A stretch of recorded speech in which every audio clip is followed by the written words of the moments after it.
igsuon may adlaw sa tanan. Magbuhat na pud tagnamo kay natay buhagon putyukan ron.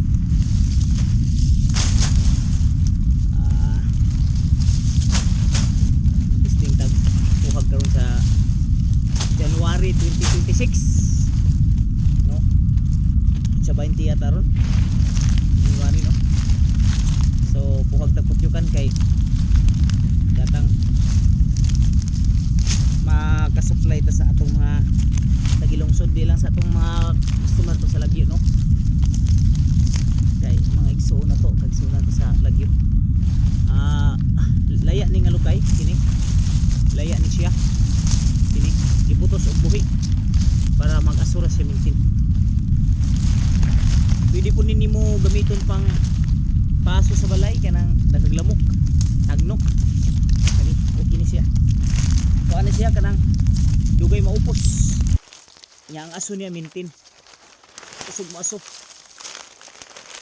Kung paso lang sa lamok ug tagnok, sulbad kayo eh. Sulbad kayo. Baka kana pay palitan niyo baygons. Butang silong-silong. Ano? Na lang way masunog. Di sulbad na pang paaso sa lamok. Pero ang purpose gid ini kining trabaho putyukan gyud pag-abog sa putyukan. Dili man patyon ang putyukan kay ang putyukan pollinator man nato na. Katabang man na sila sa atong kalikasan, sa atong tao. Ito patyon. Pero kuwaon lang natong hani kay makatabang man na sa to. Gawas nga makapalit mig bugas. Makapatabang po na po supplement sa lawas sa atong isika tao. Naigi pang bati o mag-supplement sa atong lawas ang dugos putyukan. Kaya labi na ang atong ginakaon ron. Musugot mo sa dili. Kargado ng chemical. Ang atong bugas inisprehan ang atong humay. Kaon patag dilata, soft drinks. Oo. Tagaran ginakaon na to ron, anay chemical, preservative. Wala na.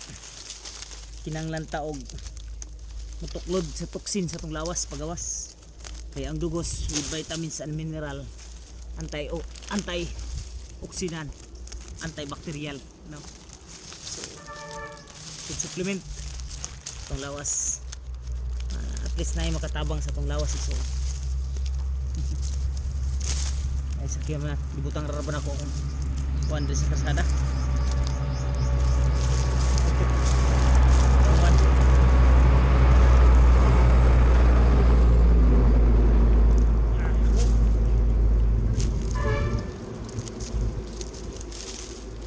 Ay, mana? Last na.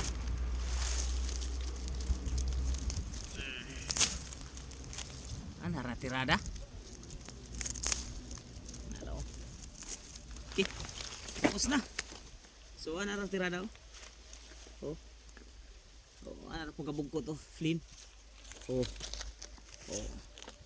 Na kay paaso sa putyukan o sa mga tagnok ug lamok. Salamat sa inyong pag-like, pag-share, pag-follow sa mga video sa mga YouTube, TikTok, Facebook hangtod sa sunod. Ang ginawang malahay na. Thank you.